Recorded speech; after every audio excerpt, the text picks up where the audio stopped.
Hi, welcome to our channel where we share the most intriguing stories. When a quiet lakeside retreat turns into a battleground, one man finds himself fighting off a ruthless HOA president who's hell-bent on stealing his land. Clipboards, fake maps, and all. What starts as a sign on a post spirals into trespass, deceit, and a war for what's his. There's something sacred about silence, especially when it belongs to you. The wind off the lake carries that particular stillness, one that smells like pine, old water, and dry cedar decks. I leaned back in the Adirondack chair, a cold beer sweating in my hand, and listened to the creak of the dock as the water lapped gently beneath it. This was my peace, my little escape.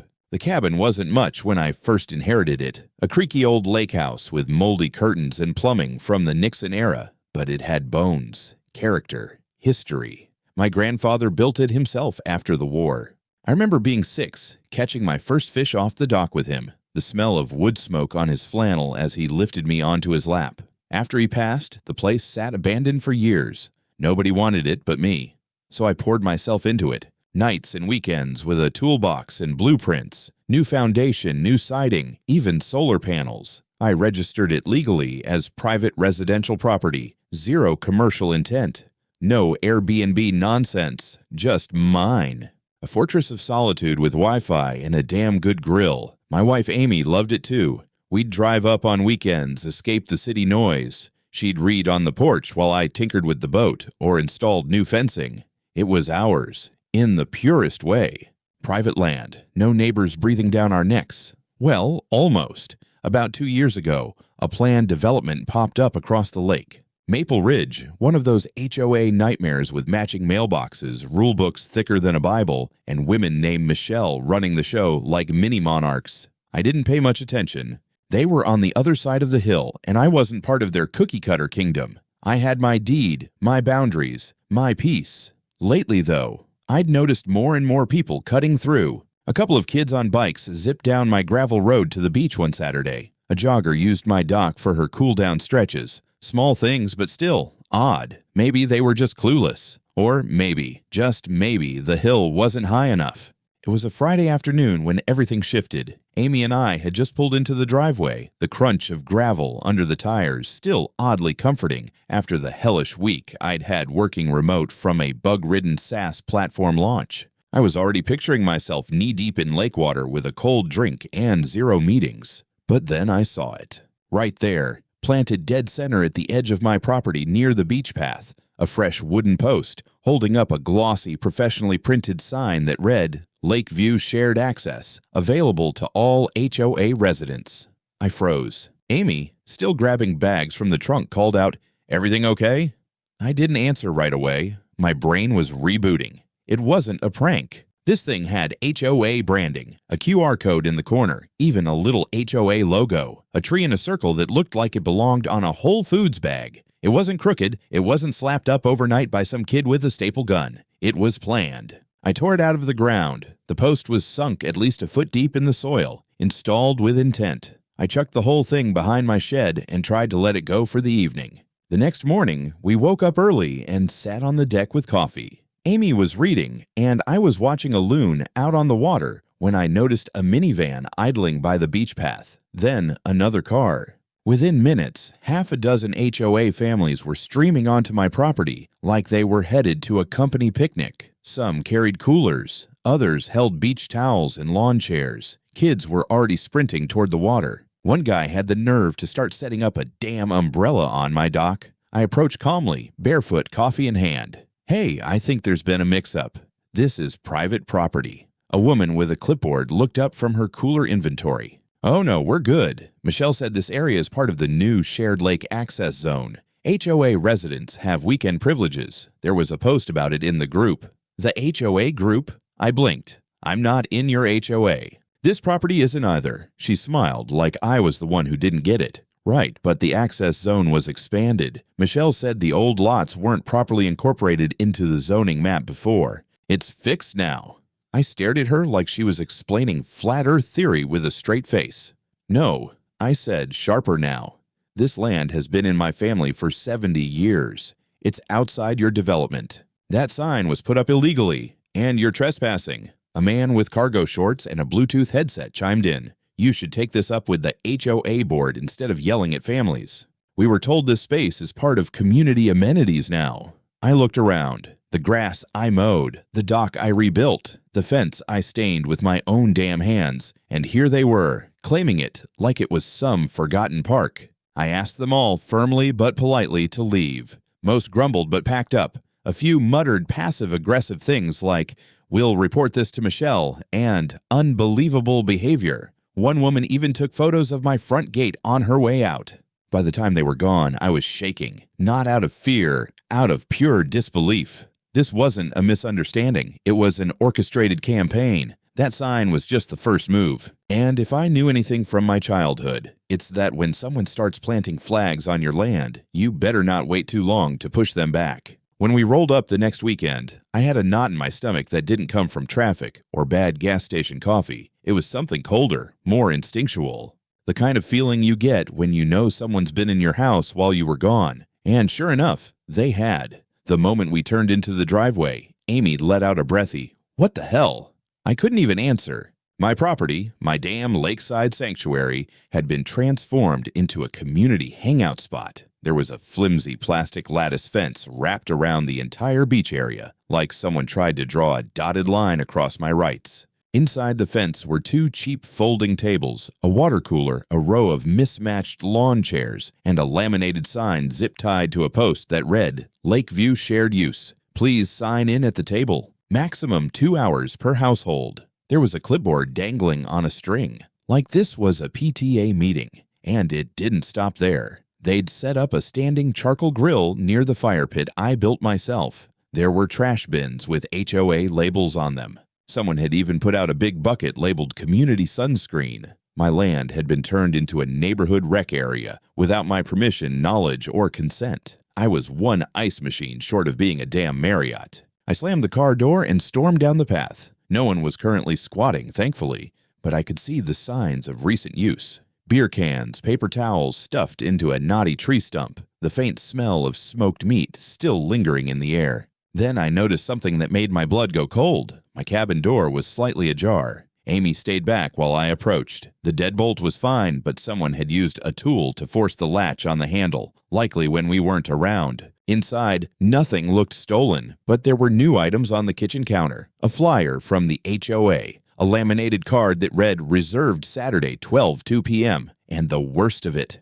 On the wall near the front window, someone had taped a cheap paper sign that said, "This property is under HOA shared management. Do not remove." I stood there in silence, absorbing every absurd detail. I wasn't just being intruded upon anymore. Someone, probably Michelle, was trying to make this official looking, make it real by manufacturing the illusion of legitimacy. I locked everything back down, then ripped out every chair, sign, clipboard, and trash bin I could find and dragged them to the edge of the road like spoiled garbage. I stacked it all like a little funeral pyre of HOA audacity. Then I did what I should have done the first time. I bought and installed 2 motion-detecting trail cameras, one pointed at the dock, the other facing the cabin entrance. I swapped the locks on the doors and programmed the keypad. I left a clear, weatherproof sign on the gate. Private property. Trespassers will be recorded and prosecuted. And when I got home, I drafted a cease and desist letter addressed directly to Michelle Harding, president of the Maple Ridge HOA, and dropped it in the mail with tracking. This wasn't a misunderstanding anymore. This was theft, with decorations. I arrived alone the next weekend, wanting to check the cameras and make sure everything was still locked up tight. Amy had a work retreat, and honestly, I figured being alone might be better. Less yelling, less damage control. Just me, some evidence, and a long list of ways to make HOA regret every inch of this. But the moment I turned onto my road, I saw something that made me slam on the brakes. My front gate was open. Not unlocked, propped open with a sandbag, like someone was expecting company. I pulled up slowly, eyes scanning every inch of my property. The plastic fence was back, only now it had been expanded. Someone had added bright orange cones around it, as if marking off a construction zone. The sign-in table was there again, upgraded with a laminated Welcome Show Members banner strung between 2 poles. And then I saw the kicker. The front door of my cabin was wide open. I bolted out of the truck and stormed inside. A cooler sat in my foyer. Shoes, not mine, lined the wall near the mat. I heard footsteps upstairs. Someone was in my house. On instinct, I grabbed my phone and started recording. I marched up the stairs and came face to face with a middle-aged woman folding towels at the top landing. She jumped. "Oh, you must be the maintenance guy." I blinked. "What?" "You're here to restock the supplies, right? The towels are low and the screen door is sticking again." "I own this house," I said through my teeth. "Who the hell are you?" Her face twisted like I just said the moon was square. "I'm Diane. HOA schedule put me down for this week. Michelle said we could alternate for upkeep duty." "Get out," I said, voice flat. "Now." She huffed but obeyed, grabbing her tote bag and stomping out. I followed her down the stairs and stepped outside, just in time to see a familiar silver SUV pulling up. Michelle Harding, blonde bob, oversized sunglasses, clipboard tucked under one arm like she was about to conduct a corporate audit. She didn't even flinch when she saw me. "Mr. Blake," she said cheerily, "we need to talk." "No, we really don't. This property has been formally identified as part of the community's shared lakefront zone. It was a unanimous board vote." I laughed, short, dry, angry. "A board vote doesn't override a legally recorded deed. You're trespassing. You'll want to review the new zoning map. Your lot falls under revised access classifications. It's all documented." "Great. Then I'll enjoy watching a judge rip it apart." Before she could answer, a sheriff's cruiser pulled in behind her. I hadn't called them, but apparently someone else had. Michelle turned, not surprised in the slightest. "I contacted the non-emergency line," she said quickly. "I thought it would be helpful to clarify everything with law enforcement present." Neutral ground. Two deputies stepped out, both looking more bored than concerned. One of them, a guy named Carlson, asked, "What's going on here?" Michelle launched into her rehearsed speech. "We're resolving a jurisdictional misunderstanding about shared lakefront resources. Mister, Blake's property falls within a revised boundary map. He's been aggressive with HOA members." "Bull," I snapped. "They broke into my house. They've set up illegal structures on my land. I've got video. I can show you right now."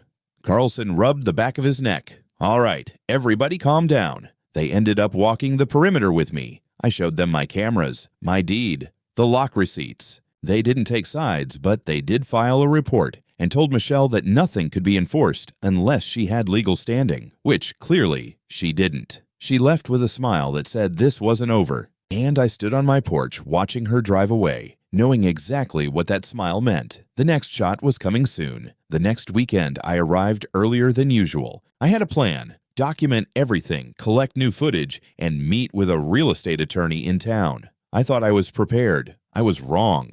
The gate was locked again. Not just latched, but chained, with a bright yellow padlock that sure as hell wasn't mine. Hanging from the gate was a laminated sheet in plastic sleeve. Notice: access restricted during HOA, scheduled use hours. Violators will be reported. It even had some fake legalese gibberish at the bottom about recreational equity zones. I got out of my truck, walked up to the chain, and stared at it. I could have laughed if my blood wasn't already boiling.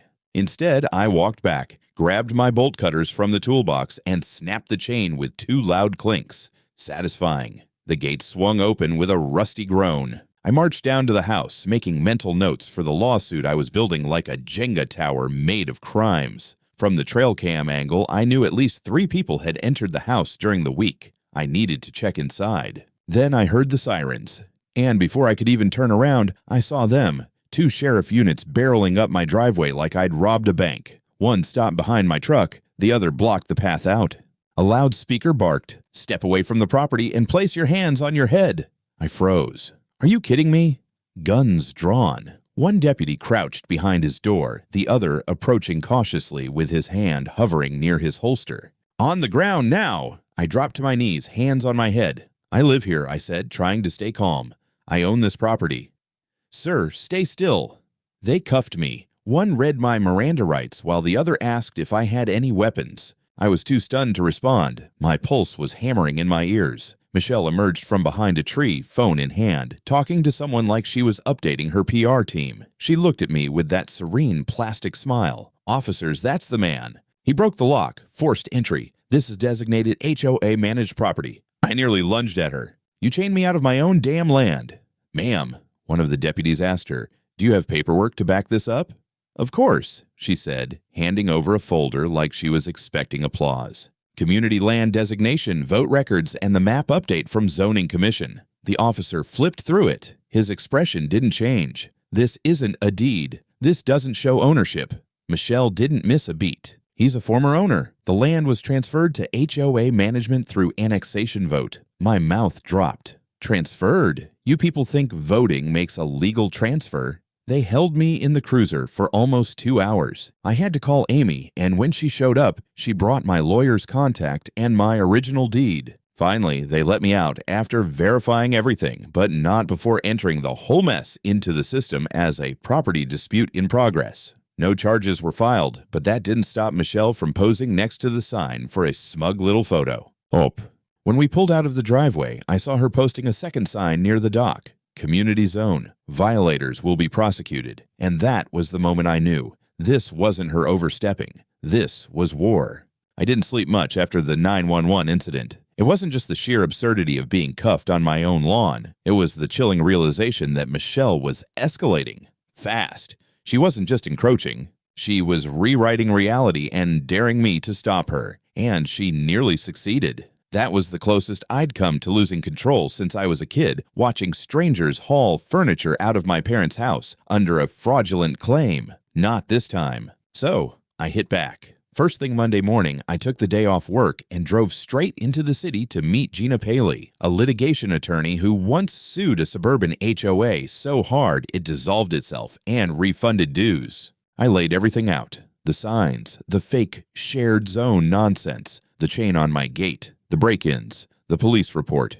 She didn't blink once. "They're running a soft claim scam," she said, flipping through my folder. "They get residents to believe they have legal claim by acting like they do. If you push back early, they retreat. If you hesitate, they escalate until they've baked themselves into the property's story." "Michelle's baking like it's Thanksgiving," I muttered. Gina smirked. "Then we burn the pie." She recommended I file a civil injunction immediately to halt any further physical encroachment. At the same time, she suggested we gather more public-facing ammo. HOAs like this fear exposure more than lawsuits. They live and die by perception. Enter Joe Nate, a local independent reporter known for trashing corrupt HOAs and exposing code abuse. He wasn't flashy, but he was relentless. We met at a diner the next day. I showed him photos, the videos from the trail cams, the cease and desist letter Michelle ignored, and most damning, clips of strangers inside my home, acting like they were at a weekend retreat. Joe's eyes widened. "They really walked into your house like it was a public pavilion? Like they own the damn place." He nodded slowly.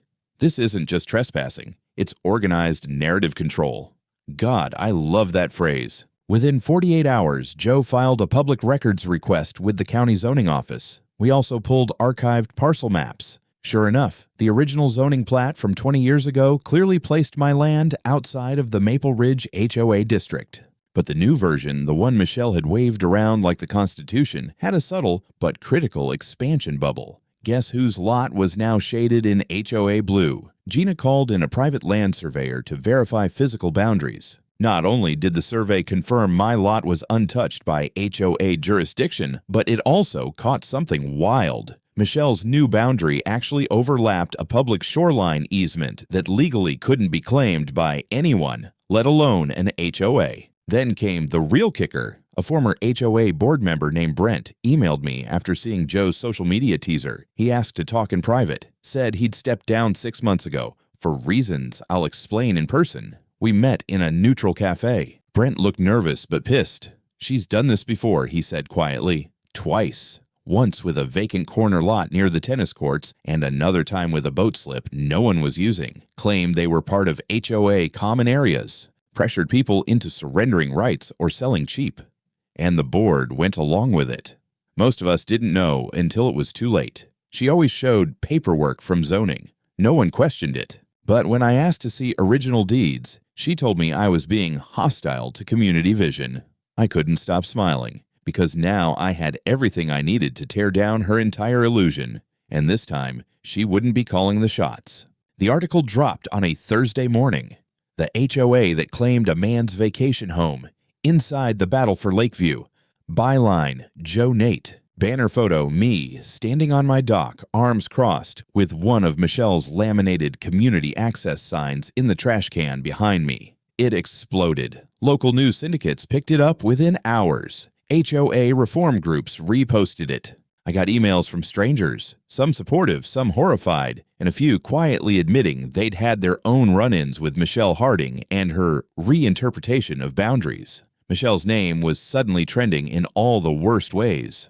People started digging. One Reddit thread titled Queen Karen of Maple Ridge detailed stories from other homeowners. Fines for lawn chairs left out, demands to repaint doors, surveillance cameras aimed at private driveways. But the best part? My inbox pinged with a message from the County Office of Ethics. They were opening a preliminary investigation into zoning manipulation and HOA abuse of power. Joe had submitted everything. Brent's testimony, the original plats, the forged map, my videos. They were calling it a credible allegation of administrative misconduct. Gina was ecstatic. She'd already filed the civil injunction to freeze all physical activity by the HOA on my land. Signs, fencing, events, all of it. But now we had momentum. She prepared a full civil suit against the HOA and Michelle personally, citing unlawful entry, attempted encroachment, fraud, harassment, and, thanks to Brent, a pattern of abuse. The Maple Ridge HOA board tried to distance themselves fast. 3 members resigned within a week of the article's publication. One even sent me an apologetic email. We didn't know what she was doing. She handled everything solo and told us it was routine. Sure, routine annexation of private homes by clipboard decree. Michelle, meanwhile, went on the offensive. She called a community meeting, filmed it, and uploaded a video defending herself. She smiled like a politician caught embezzling, but pretending she only borrowed the money. This is a smear campaign, she said, spearheaded by an aggressive outsider who refuses to cooperate with community standards. Mr. Blake's property was misclassified decades ago, and our board simply restored what's rightfully part of our shared space. She even had the gall to say, he's chosen litigation over collaboration. Yeah, Michelle. Because collaboration usually starts before you chain someone out of their own house and call the cops. Gina responded with a cease and desist for defamation. Joe wrote a follow-up article titled, HOA President Calls Legal Ownership Misclassification. Experts Disagree. It included expert commentary from a zoning attorney and a former city assessor, both of whom confirmed my parcel was never and could never have been under HOA jurisdiction without a signed recorded agreement. Spoiler, no such agreement exists. Then came the cherry on top. The zoning board issued a temporary hold on all HOA boundary claims until a formal audit could be completed. That meant Michelle couldn't legally expand, claim, fence, or even discuss reclassification with residents without risking contempt of county order. Her kingdom was cracking, and I had barely started pressing. The courthouse smelled like old carpet and bureaucracy. I sat at the plaintiff's table next to Gina, dressed in a clean shirt and navy blazer, looking more like a mild-mannered consultant than a man who'd nearly been arrested for trespassing on his own porch. Across the aisle, Michelle Harding sat stiffly in a cream-colored pantsuit, flanked by 2 attorneys and her signature smugness. Her expression said, "I've gotten away with worse. Not this time." The judge, a sharp-eyed woman named Reed, opened the proceedings with the kind of practiced exhaustion that comes from years of HOA disputes and petty boundary fights. "Let's keep this focused," she warned. "I've got 5 more cases today, and one of them involves a flamingo and a crossbow." Gina stood and delivered a timeline so surgically precise it could have been projected on PowerPoint. She explained how my property had been in my family since 1954, how it had never been part of the Maple Ridge HOA, how the so-called reclassification had no legal standing, and how Michelle's fabricated documents amounted to, at best, gross negligence, and at worst, premeditated fraud. Then came the evidence. Parcel maps, both versions, displayed on the overhead. A certified land surveyor took the stand and pointed out the subtle doctored edits in the HOA's version. County records confirmed that no annexation vote involving my parcel had ever been registered. Then Brent was called in. He walked the court through his time on the board, detailing how Michelle regularly bypassed voting processes, forged emails, and referred to community access like it was a magic spell that nullified private ownership. He looked Michelle dead in the eyes when he said, "I resigned when I realized she wasn't confused. She was calculating." Michelle's lawyer tried to object. "This is all hearsay, Your Honor." Judge Reed raised a hand. "No, it's sworn testimony. And frankly, it tracks." Then came the moment I'd been waiting for. Gina presented the police body cam footage from the day I was detained. Michelle in frame, pointing and saying, "That's him. He broke into the shared property." My reaction, calm but stunned. The officers confused, flipping through her phony papers. The courtroom was quiet. Finally, Michelle took the stand. Her defense? "We believe the land had shifted classification over time due to community interest and practical use." Judge Reed blinked. "You believed?" Michelle nodded with full sincerity. "Yes, I was acting on behalf of the residents. Even though there's no deed transfer, no signed agreement, no vote registered, and no authority to classify." Michelle hesitated. "We were acting in good faith." The judge leaned forward. "Ms. Harding, forging maps is not good faith. Calling 911 to report a homeowner on his own property is not good faith. What you did was deceptive, coercive, and dangerous." She turned to her clerk. "Prepare a referral for potential criminal investigation. I'm forwarding this to the district attorney." Michelle's face finally cracked. Gina patted my arm gently. That's the sound of the dam breaking. And I knew. Justice had just begun to roll in. It didn't take long after the court ruling for the dominoes to start falling. Within 2 weeks, the Maple Ridge HOA was placed under emergency audit by the County Oversight Board. Their operations were frozen, bank accounts locked, and a neutral third-party receiver was assigned to comb through every transaction, vote, and parcel file going back 10 years. I almost felt sorry for them. Almost. Gina filed a follow-up civil claim for damages, and Judge Reed moved fast. Between the legal fees I'd paid, the cost of repairing my cabin door and replacing the locks, again, the upgraded surveillance systems, and the emotional distress from being wrongfully detained and publicly smeared, the court awarded me just under $240,000 in damages. And that was before the defamation clause kicked in. Michelle personally was ordered to pay $65,000 out of pocket. Her attorneys tried to appeal, but the judge had already forwarded her behavior to the district attorney's office for possible criminal charges, specifically fraud, misuse of emergency services, and filing false zoning documents. The DA moved quickly. In a closed pretrial hearing, Michelle agreed to a plea deal, 8 months in county jail, 3 years probation, and a court order barring her from serving on any board, committee, or neighborhood association for a decade. She accepted it without public statement, no apology, no press conference, just vanished behind steel doors with her clipboard dreams in tatters. Meanwhile, the receiver handling Maple Ridge's records uncovered even more irregularities. At least 3 other properties had similar annexation tricks pulled on them. 2 owners had already caved to pressure years ago, sold cheap, or signed over land access to avoid legal fights. One of them, an elderly man who lived alone, sent me a handwritten thank you letter after the news broke. He said, "You fought back the way I couldn't. Thank you for giving me that." The county ordered the dissolution of the HOA as it stood. Remaining funds in their reserve account, nearly $1.1 million, were redistributed as reparations to wronged property owners and legal expenses. The rest, absorbed back into county funds. The HOA website disappeared. The signs were taken down. The security cameras Michelle had installed pointing at community zones were removed by court order. Neighbors who once sneered or watched from behind hedges suddenly found their voices. Several came to shake my hand. One woman, a teacher, said, "I didn't know how bad it was until I read the articles. She made us afraid to speak up." Even Deputy Carlson from the Sheriff's Department dropped by one day while I was repainting the porch. He shook my hand and said, "Glad you stood your ground, Mr. Blake. We get these calls all the time, but this one went too far." I didn't say much, just nodded and went back to painting.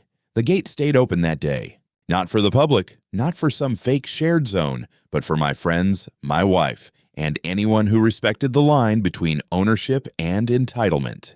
And damn, did it feel good to breathe again without looking over my shoulder. Summer came back slower this year. Maybe it was the lawsuits. Maybe just the weight of knowing how close I came to losing something I thought was safe. Either way, the first warm breeze off the lake felt different, sharper, cleaner. Like the air had been filtered through fire and come out honest. Amy and I sat on the deck that Saturday, the grill popping beside us, the sun dipping behind the trees. Friends chatted around the fire pit. Music played low, and a new handmade sign hung proudly over the dock. Private property. No trespassing. Seriously, don't even think about it. It got a few laughs. That was the point. Inside the cabin, one wall in my office had changed. Where the old fish photo used to hang, I'd mounted two things. First, the original laminated Lakeview shared use sign I'd torn down that day, now framed like a trophy. Below it, a custom plaque I had made. Never again. Property is a right, not a suggestion. People asked if I was going to sell the place now that all the drama was over. I didn't even have to think about it. This cabin was never just a getaway. It was legacy. A place built by my grandfather, defended by me, and now etched into the record books as the spot where some clipboard tyrant finally went too far and lost. Joe Nate's story ended up syndicated across 3 news sites and a podcast. Gina got 2 new HOA abuse clients just from our case. Brent, bless him, ended up elected to the county zoning board on a reform campaign. And Michelle, last I heard, she was doing time. Her LinkedIn mysteriously deactivated. There were no more signs. No fake fences. No HOA trucks driving slow past my gate. The only visitors now were invited ones. And as the fire crackled that night and Amy leaned into my shoulder, I looked out over the lake and felt something I hadn't in a long time. Not just relief, victory.